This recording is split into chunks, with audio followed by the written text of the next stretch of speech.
നമസ്കാരം. മലയാളി വാർത്ത ഇൻസൈഡിലേക്ക് സ്വാഗതം. CPM PBയിൽ നിന്നും മുഖ്യമന്ത്രി പിണറായി വിജയനെ ഒഴിവാക്കിയേക്കും. PBയിൽ സ്ഥിരം ക്ഷണിതാവാണെങ്കിലും ആകണമെന്നാണ് പിണറായിയുടെ ആവശ്യം. എന്നാൽ പിണറായിയെ വെട്ടാൻ തയ്യാറായി നിൽക്കുകയാണ് PB അംഗങ്ങൾ. പ്രായപരിധി നിബന്ധന നടപ്പാക്കണമെന്ന ഈ ധാരണയോടുകൂടിയാണ് പാർട്ടി കോൺഗ്രസിൽ അവതരിപ്പിക്കാനുള്ള സംഘടനാ റിപ്പോർട്ടിന് CPM കേന്ദ്ര കമ്മിറ്റി അംഗീകാരം നൽകിയത്. പ്രകാശ് കാരാട്ടും ഒഴിയാൻ തയ്യാറെടുക്കുകയാണ്. കാരാട്ടിനല്ലാതെ ഇളവ് പിണറായിക്ക് നൽകേണ്ടതില്ല എന്നാണ് ഭൂരിപക്ഷ അഭിപ്രായം. CPM പോളിറ്റ് ബ്യൂറോയിലെ അംഗങ്ങൾക്ക് പ്രായപരിധി ഇളവ് അനുവദിക്കില്ല. അതേസമയം 75 വയസ്സ് കഴിഞ്ഞ പിണറായി വിജയനെ പോളിറ്റ് ബ്യൂറോയിലെ സ്ഥിരം ക്ഷണിതാവാക്കിയേക്കും. പ്രകാശ് കാരാട്ട്, ബിന്ദ്ര കാരാട്ട്, മണിക് സർക്കാർ എന്നീ മുതിർന്ന നേതാക്കൾ പാർട്ടി കേന്ദ്ര കമ്മിറ്റിയിലെ പ്രത്യേക ക്ഷണിതാക്കളുമാകും. ഇതിൽ അന്തിമ തീരുമാനം എടുത്തിട്ടില്ല. കാരാട്ടിന് ഒരു സ്ഥാനവും വേണ്ട എന്നാണ് പറയുന്നത്. PB അംഗങ്ങൾക്ക് പ്രായപരിധിയിൽ ഇളവ് അനുവദിക്കില്ല എന്ന് CPM സംസ്ഥാന സെക്രട്ടറി MV ഗോവിന്ദനാണ് വ്യക്തമാക്കിയത്. പാർട്ടി കോൺഗ്രസിൽ അവതരിപ്പിക്കേണ്ട സംഘടനാ റിപ്പോർട്ടിന് അന്തിമ രൂപം നൽകാൻ ചേർന്ന കേന്ദ്ര കമ്മിറ്റി യോഗത്തിൽ പങ്കെടുക്കാനെത്തിയ MV ഗോവിന്ദൻ ഡൽഹിയിൽ മാധ്യമപ്രവർത്തകരോട് സംസാരിക്കുകയായിരുന്നു. ഇതോടെ മുഖ്യമന്ത്രി പിണറായി വിജയൻ പോളിറ്റ് ബ്യൂറോയിലെ സ്ഥിരം അംഗമായി തുടരില്ല എന്ന് ഏറെക്കുറെ ഉറപ്പായി. അതായത് പിണറായിക്കിട്ട പണി കൊടുക്കുകയായിരുന്നു MV ഗോവിന്ദൻ. CPMന്റെ ഏക മുഖ്യമന്ത്രിയാണ് പിണറായി വിജയൻ. ഈ സാഹചര്യത്തിൽ അദ്ദേഹത്തെ PBയിലെ പ്രത്യേക ക്ഷണിതാവാക്കാൻ ആലോചിക്കുന്നതായി മുതിർന്ന പാർട്ടി വൃത്തങ്ങൾ പറയുന്നു. പശ്ചിമ ബംഗാൾ മുൻ മുഖ്യമന്ത്രി ജ്യോതി ബസുവിനെ മാത്രമാണ് പോളിറ്റ് ബ്യൂറോയിലെ പ്രത്യേക ക്ഷണിതാവായി CPM ഉൾപ്പെടുത്തിയിട്ടുണ്ട്. 2008 കോയമ്പത്തൂരിൽ ചേർന്ന CPMന്റെ 19ാം പാർട്ടി കോൺഗ്രസിലാണ് ജ്യോതി ബസുവിനെ PBയിലെ സ്ഥിരം ക്ഷണിതാവാക്കിയത്. അദ്ദേഹം 2010 മരിക്കുന്നതുവരെ PBയിലെ പ്രത്യേക ക്ഷണിതാവായി തുടർന്നു. തമിഴ്നാട്ടിലെ കോയമ്പത്തൂരിൽ ചേർന്ന പാർട്ടി കോൺഗ്രസിൽ ജ്യോതി ബസുവിനെ PBയിലെ പ്രത്യേക ക്ഷണിതാവായി നിയമിച്ചത് പോലെ തന്നെ മധുരയിൽ പിണറായി വിജയനെ പ്രത്യേക ക്ഷണിതാവായി PBയിൽ നിലനിർത്തുമോ എന്നാണ് ഇനി അറിയേണ്ടത്. 75 വയസ്സ് കഴിഞ്ഞവരെ പാർട്ടി കമ്മിറ്റികളിൽ നിന്ന് ഒഴിവാക്കണമെന്ന മാനദണ്ഡത്തിൽ ഇളവ് അനുവദിക്കണമെന്നാണ് CPM പറയുന്നത്. കേന്ദ്ര കമ്മിറ്റിയിൽ ആവശ്യമുയർന്നെങ്കിലും അത് അംഗീകരിക്കപ്പെട്ടിട്ടില്ല. പോളിറ്റ് ബ്യൂറോയിലെ മുതിർന്ന അംഗങ്ങൾക്ക് ഇളവ് അനുവദിക്കണമെന്ന ആവശ്യമാണ് കേന്ദ്ര കമ്മിറ്റിയിൽ ഉയർന്നത്. മുതിർന്ന നേതാക്കളിൽ ചിലർക്ക് ഇളവ് അനുവദിച്ച് അവരുടെ അനുഭവ സമ്പത്ത് മേൽക്കമ്മിറ്റികളിൽ പ്രയോജനപ്പെടുത്തണമെന്ന ആവശ്യമാണ് കേന്ദ്ര കമ്മിറ്റിയിൽ ഉയർന്നത്. കേന്ദ്ര കമ്മിറ്റിയിൽ 3 യുവ അംഗങ്ങളാണ് ഈ ആവശ്യം ഉന്നയിച്ചത്. SFIയിലൂടെ പാർട്ടിയിലെത്തിയ ഈ 3 പേരും ഡൽഹി കേന്ദ്രീകരിച്ച് പ്രവർത്തിക്കുന്നവരാണ്. ഇവർക്ക് പുറമെ 2 മുതിർന്ന അംഗങ്ങളും കേന്ദ്ര കമ്മിറ്റിയിൽ നടന്ന ചർച്ചയിൽ ഈ ആവശ്യം ഉന്നയിച്ചു. എന്നാൽ പ്രായപരിധി മാനദണ്ഡത്തിൽ ഇളവ് അനുവദിക്കണമോ എന്ന കാര്യത്തിൽ അന്തിമ തീരുമാനം എടുക്കേണ്ടത് അടുത്ത മാസം ചേരേണ്ട പാർട്ടി കോൺഗ്രസിലാണ്. ഇളവ് അനുവദിക്കുന്നില്ല എങ്കിൽ പോളിറ്റ് ബ്യൂറോയിൽ നിന്ന് പ്രകാശ് കാരാട്ട്, പിണറായി വിജയൻ, ബൃന്ദ കാരാട്ട്, മണിക് സർക്കാർ, സൂര്യകാന്ത് മിശ്ര, സുഭാഷിണി അലി എന്നിവർ ഒഴിയേണ്ടതുണ്ട്. ഇളവ് അനുവദിക്കുകയാണെങ്കിൽ പാർട്ടി ജനറൽ സെക്രട്ടറി സ്ഥാനത്ത് 75 വയസ്സ് കഴിഞ്ഞ ഒരു നേതാവ് എത്താനാണ് സാധ്യത. CPMൽ പാർട്ടി പദവികളിൽ തുടരുന്നതിനുള്ള പ്രായപരിധി കർശനമായി നടപ്പാക്കുമ്പോൾ മുതിർന്ന ഘടകങ്ങളിൽ നിന്ന് ഒട്ടേറെ നേതാക്കൾ ഒഴിയും. 17അംഗ പോളിറ്റ് ബ്യൂറോയിൽ മുഖ്യമന്ത്രി പിണറായി വിജയൻ അടക്കം 8 പേർ 75 വയസ്സ് എന്ന പ്രായപരിധി കഴിഞ്ഞവരാണ്. ജനറൽ സെക്രട്ടറിയായിരുന്ന സീതാറാം യെച്ചൂരി മരിച്ചതിന് ശേഷമുള്ള ഒഴിവ് തുടരുന്നുമുണ്ട്. കേന്ദ്ര കമ്മിറ്റിയിലും സംസ്ഥാന സെക്രട്ടേറിയറ്റിലും ഒഴിവുകൾ ധാരാളമാണ്. കഴിഞ്ഞ പാർട്ടി കോൺഗ്രസ് കാലത്ത് തന്നെ പിണറായിക്ക് പ്രായപരിധി കഴിഞ്ഞിരുന്നു. പാർട്ടി ഭരണത്തിലുള്ള ഏക സംസ്ഥാനത്തെ മുഖ്യമന്ത്രി എന്ന നിലയിലാണ് അദ്ദേഹത്തെ പോളിറ്റ് ബ്യൂറോയിൽ നിലനിർത്തിയത്. കഴിഞ്ഞ പാർട്ടി കോൺഗ്രസിന് ശേഷമാണ് കോടിയേരി ബാലകൃഷ്ണൻ അന്തരിച്ചത്. ഈ ഒഴിവിലേക്ക് സംസ്ഥാന സെക്രട്ടറിയായി ചുമതലയേറ്റ MV ഗോവിന്ദനെ ഉൾപ്പെടുത്തുകയും ചെയ്തു. അതിനാൽ കേരളത്തിൽ നിന്നുള്ള നേതാക്കളുടെ ഒഴിവ് നിലവിൽ PBയിലല്ല. പക്ഷേ 1/3 ഒഴിവുകൾ PBയിൽ ഉണ്ടാകുമ്പോൾ കേരളത്തിലെ നേതാക്കൾക്കും സ്ഥാനക്കയറ്റം കിട്ടാനുള്ള സാധ്യത ഏറെയാണ്. EP ജയരാജൻ, എളമരം കരീം എന്നിവർക്കാണ് സാധ്യത കൂടുതൽ. CPM കേന്ദ്ര സെക്രട്ടേറിയറ്റിൽ പ്രവർത്തിക്കുന്ന വിജു കൃഷ്ണൻ മലയാളിയാണ്. കഴിഞ്ഞ പാർട്ടി കോൺഗ്രസിലാണ് ഇദ്ദേഹത്തെ കേന്ദ്ര കമ്മിറ്റിയിൽ ഉൾപ്പെടുത്തിയത്. പാർട്ടി സെൻട്രൽ കേന്ദ്രീകരിച്ച് പ്രവർത്തിക്കുന്നയാളെന്ന നിലയിൽ വിജുവിനും പോളിറ്റ് ബ്യൂറോയിലേക്ക് സാധ്യത ഏറെയാണ്. അടുത്ത 3 വർഷക്കാലം CPMന്റെ രാഷ്ട്രീയ നയ നിലപാടുകൾ തീരുമാനമാകുകയാണ്. CPM പാർട്ടി കോൺഗ്രസിന്റെ മുഖ്യ ചുമതലയുള്ള ആളാണ്. പാർട്ടി കോൺഗ്രസ് ചർച്ച ചെയ്ത് അംഗീകരിക്കുന്ന രാഷ്ട്രീയ പ്രമേയമാണ് ഇതിനുള്ള മാർഗരേഖ. ഈ നയനിലപാട് നടപ്പിലാക്കാനുള്ള സംഘടനാ നേതൃത്വത്തെയും പാർട്ടി കോൺഗ്രസ് തെരഞ്ഞെടുത്തേക്കും. കാലോചിതമായ ചില തിരുത്തലുകളും ഭേദഗതികളും ഒക്കെ ഇതിനു വേണ്ടിവരും എന്നതൊഴിച്ചാൽ പാർട്ടി പരിപാടിയിൽ വലിയ മാറ്റങ്ങളൊന്നും തന്നെ സംഭവിക്കില്ല. ഈ രാഷ്ട്രീയ കാര്യ പരിപാടിയെ അടിസ്ഥാനമാക്കി വരുന്ന 3 വർഷക്കാലത്തേക്ക് സ്വീകരിക്കേണ്ട ഹ്രസ്വകാല അടവ് നിലപാടുകളാണ് രാഷ്ട്രീയ പ്രമേയത്തിന്റെ ഉള്ളടക്കം. 23-ാം പാർട്ടി കോൺഗ്രസ് 2023 ഏപ്രിലിൽ കണ്ണൂരിൽ നടന്നപ്പോൾ അംഗീകരിച്ച രാഷ്ട്രീയ പ്രമേയം അനുസരിച്ച് പ്രവർത്തിച്ചതിന്റെ ഗുണദോഷങ്ങൾ ചർച്ച ചെയ്ത് അതിന്റെ കൂടി വെളിച്ചത്തിലാണ് പാർട്ടി രാഷ്ട്രീയ പ്രമേയത്തിന്റെ കരട് പ്രസിദ്ധീകരിക്കുന്നത്. വിവിധ തലങ്ങളിലെ ചർച്ചകൾക്ക് ശേഷം അവതരിപ്പിക്കപ്പെട്ട ഭേദഗതികളും നിർദ്ദേശങ്ങളും ഒക്കെ വോട്ടിനിട്ട് പൊതുവായി അംഗീകരിക്കുന്നതാണ് CPM-ന്റെ രീതി.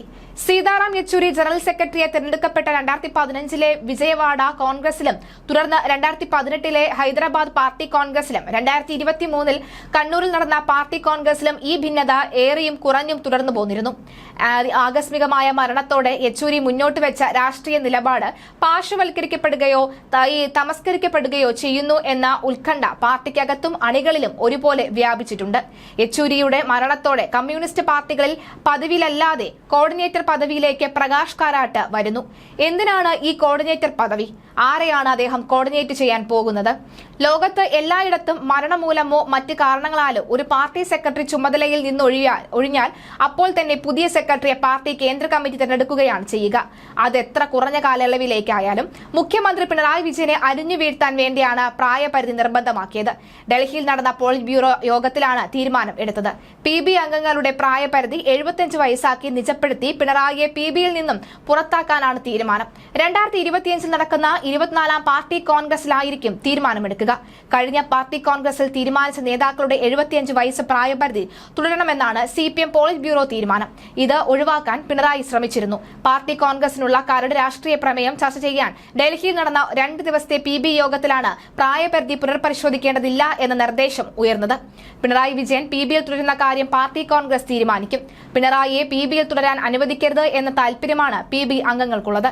75 വയസ്സ് പ്രായപരിധി നടപ്പാക്കാൻ തീരുമാനിക്കുമ്പോൾ യോഗത്തിൽ പങ്കെടുത്തവരെല്ലാം പിണറായിയെ ഉറ്റുനോക്കി.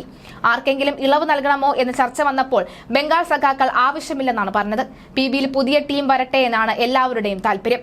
പിണറായിയെ വെട്ടുക എന്ന ലക്ഷ്യത്തോടെ സീതാറാം യെച്ചൂരി രൂപം കൊടുത്ത ഡിസൈനാണ് PBയിലെ പ്രായപരിധി എന്നാണ് പിണറായി ഭക്തർ പറയുന്നത്. പിണറായി മാത്രമാണ് യെച്ചൂരിയെ എതിർത്ത് സംസാരിക്കാൻ കരുത്തുള്ള ആളായി PBയിലും ഉണ്ടായിരുന്നത്. കാരാട്ടുണ്ടെങ്കിലും അദ്ദേഹം സമമായ നിലപാടാണ് സ്വീകരിക്കാറുള്ളത്. സംസ്ഥാനത്ത് നിന്നുള്ള MA ബേബിയും യെച്ചൂരിയെയും പൂർണ്ണമായി അനുകൂലിക്കുന്ന ആളാണ്. ബേബിയെ PB അംഗമാക്കി കേരളത്തിൽ നിന്നും കടത്തിയത് പിണറായിയാണ്. PB അംഗമായെങ്കിലും baby അസ്വസ്ഥനാണ്. അദ്ദേഹത്തിന് ആഗ്രഹം കേരളത്തിൽ തുടരാൻ തന്നെയാണ്. മരിക്കുമ്പോൾ 70 കഴിയാത്ത യെച്ചൂരിക്ക് ഈ വർഷങ്ങൾ ബാക്കിയുണ്ടായിരുന്നു. എല്ലാവരോടും സൗമ്യനായി പെരുമാറുന്ന യെച്ചൂരിക്ക് അതിനുശേഷം പ്രായത്തിൽ ഇളവ് നൽകാനും സാധ്യത ഉണ്ടായിരുന്നു. 2018 ഏപ്രിൽ 18 മുതൽ 22 വരെ ഹൈദരാബാദിൽ നടന്ന CPM 22-ാം പാർട്ടി കോൺഗ്രസ് ആണ് 22-ാമത്തെ PBയെ തെരഞ്ഞെടുത്തത്. 17 അംഗ പോളിറ്റ് ബ്യൂറോയാണ് നിലവിലുള്ളത്. CPM-ൽ പാർട്ടി പദവികളിൽ തുടരുന്നതിനുള്ള പ്രായപരിധി കർശനമായി നടപ്പാക്കുമ്പോൾ മുതിർന്ന ഘടകങ്ങളിൽ നിന്ന് ഒട്ടേറെ നേതാക്കൾ ഒഴിയും. 17 അംഗ പോളിറ്റ് ബ്യൂറോയിൽ മുഖ്യമന്ത്രി പിണറായി വിജയൻ അടക്കം 8 പേർ 75 വയസ്സ് എന്ന പ്രായപരിധി കഴിഞ്ഞവരാണ്. ജനറൽ സെക്രട്ടറി ആയിരുന്ന സീതാറാം യെച്ചൂരി മരിച്ചതിന് ശേഷമുള്ള ഒഴിവ് തുടരുന്നുമുണ്ട്. കേന്ദ്ര കമ്മിറ്റിയിലും സംസ്ഥാന സെക്രട്ടേറിയറ്റിലും ഒഴിവുകളും ഉണ്ടാകും. കഴിഞ്ഞ പാർട്ടി കോൺഗ്രസ് കാലത്ത് തന്നെ പിണറായിക്ക് പ്രായപരിധി കഴിഞ്ഞിരുന്നു. പാർട്ടി ഭരണത്തിലുള്ള ഏക സംസ്ഥാനത്തെ മുഖ്യമന്ത്രി എന്ന നിലയിലാണ് അദ്ദേഹത്തെ പോളിറ്റ് ബ്യൂറോയിൽ നിലനിർത്തുന്നത്. കഴിഞ്ഞ പാർട്ടി കോൺഗ്രസിന് ശേഷമാണ് കോടിയേരി ബാലകൃഷ്ണൻ അന്തരിച്ചത്. ഈ ഒഴിവിലേക്ക് സംസ്ഥാന സെക്രട്ടറിയായി ചുമതലയേറ്റ MV ഗോവിന്ദനെ ഉൾപ്പെടുത്തുകയും ചെയ്തു. അതിനാൽ കേരളത്തിൽ നിന്നുള്ള നേതാക്കളുടെ ഒഴിവ് നിലവിൽ PBയിലല്ല. പക്ഷേ 1/3 ഒഴിവുകൾ PBയിലുണ്ടാകുമ്പോൾ കേരളത്തിലെ നേതാക്കൾക്കും സ്ഥാനക്കയറ്റം കിട്ടാനുള്ള സാധ്യതയും ഉണ്ട്. EP ജയരാജൻ, എളമരം കരീം എന്നിവർക്കാണ് സാധ്യത പറയുന്നത്. CPM കേന്ദ്ര സെക്രട്ടേറിയറ്റിൽ പ്രവർത്തിക്കുന്ന വിജു കൃഷ്ണൻ മലയാളിയാണ്. കഴിഞ്ഞ പാർട്ടി കോൺഗ്രസിലാണ് ഇദ്ദേഹത്തെ കേന്ദ്ര കമ്മിറ്റിയിൽ ഉൾപ്പെടുത്തിയത്. പാർട്ടി സെൻട്രൽ കേന്ദ്രീകരിച്ച് പ്രവർത്തിക്കുന്നയാളെന്ന നിലയിൽ വിജുവിനെ പോളിറ്റ് ബ്യൂറോയിലേക്ക് സാധ്യത ഏറെയാണ്. അടുത്ത 3 വർഷക്കാലം CPM-ന്റെ രാഷ്ട്രീയ നയനിലപാടുകൾ തീരുമാനിക്കുകയാണ് CPM ചെയ്തത്. പാർട്ടി കോൺഗ്രസിന്റെ മുഖ്യ ചുമതല ഇതുതന്നെയാണ്. പാർട്ടി കോൺഗ്രസ് ചർച്ച ചെയ്ത് അംഗീകരിക്കുന്ന രാഷ്ട്രീയ പ്രമേയമാണ് ഇതിനുള്ള മാർഗരേഖ. ഈ നയനിലപാട് നടപ്പിലാക്കുന്നതിനുള്ള സംഘടനാ നേതൃത്വത്തെയും പാർട്ടി കോൺഗ്രസ് തിരഞ്ഞെടുക്കേണ്ടതുണ്ട്. കാലോചിതമായ ചില തിരുത്തലുകളും ഭേദഗതികളും ഒക്കെ ഇതിനുവേണ്ടി വരും എന്നൊഴിച്ചാൽ പാർട്ടി പരിപാടിയിൽ വലിയ മാറ്റങ്ങളൊന്നും പതിവില്ല. ഈ രാഷ്ട്രീയ കാര്യ പരിപാടിയെ അടിസ്ഥാനമാക്കി വരുന്ന 3 വർഷത്തെ കാലത്തേക്ക് സ്വീകരിക്കേണ്ട ഹ്രസ്വകാല അടവ് നിലപാടുകളാണ് രാഷ്ട്രീയ പ്രമേയത്തിന്റെ ഉള്ളടക്കം. 23-ാം പാർട്ടി കോൺഗ്രസ് 2023 ഏപ്രിലിൽ കണ്ണൂരിൽ നടന്നപ്പോൾ അംഗീകരിച്ച രാഷ്ട്രീയ പ്രമേയം അനുസരിച്ച് പ്രവർത്തിച്ചതിന്റെ ഗുണദോഷങ്ങൾ ചർച്ച ചെയ്ത് അതിന്റെ കൂടി വെളിച്ചത്തിലാണ് പാർട്ടി രാഷ്ട്രീയ പ്രമേയത്തിന്റെ കരട് പ്രസിദ്ധീകരിക്കുന്നത്. വിവിധ തലങ്ങളിലെ ചർച്ചകൾക്ക് ശേഷം അവതരിപ്പിക്കപ്പെട്ട ഭേദഗതികളും നിർദ്ദേശങ്ങളും ഒക്കെ വോട്ടിനിട്ട് പൊതുവായി അംഗീകരിക്കുന്നതാണ് CPMന്റെ രീതി. സീതാറാം യെച്ചൂരി ജനറൽ സെക്രട്ടറിയെ തെരഞ്ഞെടുക്കപ്പെട്ട 2015 വിജയവാഡ കോൺഗ്രസിലും തുടർന്ന് 2018 ഹൈദരാബാദ് പാർട്ടി കോൺഗ്രസിലും 2023 കണ്ണൂരിൽ നടന്ന പാർട്ടി കോൺഗ്രസിലും ഈ ഭിന്നത ഏറിയും കുറഞ്ഞും തുടർന്ന് പോന്നിരുന്നു. ആകസ്മികമായ മരണത്തോടെ യെച്ചൂരി മുന്നോട്ട് വെച്ച രാഷ്ട്രീയ നിലപാട് പാർശ്വവൽക്കരിക്കപ്പെടുകയോ താമസിക്കപ്പെടുകയോ ചെയ്യുന്ന എന്ന ഉത്കണ്ഠ പാർട്ടിക്കകത്തും അണികളിലും ഒരുപോലെ വ്യാപിച്ചിട്ടുണ്ട്. യെച്ചൂരിയുടെ മരണത്തോടെ കമ്മ്യൂണിസ്റ്റ് പാർട്ടികളിൽ പതിവില്ലാത്ത കോർഡിനേറ്റർ പദവിയിലേക്ക് പ്രകാശ് കാരാട്ട് വരുന്നു. എന്തിനാണ് ഈ കോർഡിനേറ്റർ പദവി? ആരെയാണ് അദ്ദേഹം കോർഡിനേറ്റ് ചെയ്ത് കൊണ്ടുപോകേണ്ടത്? ലോകത്തെ എല്ലായിടത്തും മരണം മൂലമോ മറ്റ് കാരണങ്ങളാലോ ഒരു പാർട്ടി സെക്രട്ടറി ചുമതലയിൽ നിന്ന് ഒഴിവായാൽ അപ്പോൾ തന്നെ പുതിയ സെക്രട്ടറിയെ പാർട്ടി കേന്ദ്ര കമ്മിറ്റി തെരഞ്ഞെടുക്കുകയാണ് ചെയ്യുക. അതെത്ര കുറഞ്ഞ കാലയളവിലേക്കായാലും മുഖ്യമന്ത്രി പിണറായി വിജയനെ അരിഞ്ഞു വീഴ്ത്താൻ വേണ്ടിയാണ് പ്രായപരിധി നിബന്ധനമാക്കിയിട്ടുള്ളത്. സീതാറാം യെച്ചൂരി തനിക്ക് നൽകിയ സമ്മർദ്ദങ്ങൾ ബേബിയിലൂടെ ആവർത്തിക്കുന്നത് പിണറായിക്ക് സഹിക്കാനാവില്ല. ബേബിക്കാണെങ്കിൽ തന്നോട് പണ്ടേ പോരാ എന്ന് പിണറായിക്ക് നന്നായി അറിയാം. ആകെ പ്രതിസന്ധിയിലായിരിക്കുന്ന കേരള CPMൽ ബേബി നടത്താൻ ഉദ്ദേശിക്കുന്ന ശുചീകരണം പിണറായി ഒരിക്കലും അംഗീകരിക്കുകയില്ല. CPM സംസ്ഥാന സെക്രട്ടേറിയറ്റും സർക്കാരും ഫോറം ഫോർ പിണറായി ആയെന്നും അടിയന്തര ഇടപെടൽ ഉണ്ടായില്ല എങ്കിൽ കേരളത്തിലെ CPMന് ബംഗാളിന്റെ ഗതി വരുമെന്നും സംസ്ഥാന നേതാക്കൾ കേന്ദ്ര കമ്മിറ്റിയെ അറിയിച്ചിട്ടുണ്ട് കുറെ നാളായി. കേരളത്തിൽ തെരഞ്ഞെടുപ്പ് പരാജയം CPM കേന്ദ്ര കമ്മിറ്റി ചർച്ച ചെയ്യണമെന്നും ഒരു കാരണവശാലും കേരളത്തിനെ വിട്ടുകൊടുക്കരുത് എന്നും CPM സംസ്ഥാന നേതാക്കളിൽ ഒരു വിഭാഗം സീതാറാം യെച്ചൂരിയെ അറിയിച്ചിരുന്നു. ഇലക്ഷനിൽ തോറ്റതിനെ കുറിച്ച് മുഖ്യമന്ത്രി പറഞ്ഞ വാദങ്ങളെല്ലാം കേന്ദ്ര കമ്മിറ്റി തള്ളി. 2004 മുഖ്യമന്ത്രി AK ആന്റണി അനുഭവിച്ച അതേ പ്രതിസന്ധിയിലൂടെയാണ് പിണറായിയും കടന്നുപോയത്. 2004 ലോക്സഭാ തെരഞ്ഞെടുപ്പിൽ കോൺഗ്രസ് കൂട്ടത്തോടെ തോറ്റപ്പോൾ ആന്റണി മുഖ്യമന്ത്രി സ്ഥാനത്ത് നിന്നും രാജിവെക്കുകയുണ്ടായി.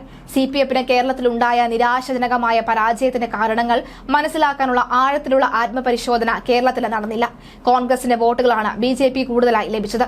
കേന്ദ്രത്തിൽ കോൺഗ്രസ് സർക്കാർ ഉണ്ടാകാനുള്ള സാധ്യത കണക്കിലെടുത്ത ജനം 2019 വോട്ട് ചെയ്താണ് എന്നിങ്ങനെ പരാജയത്തിന് പല വ്യാഖ്യാനങ്ങൾ കേരളത്തിലെ നേതാക്കൾ നൽകിയിട്ടുണ്ട്.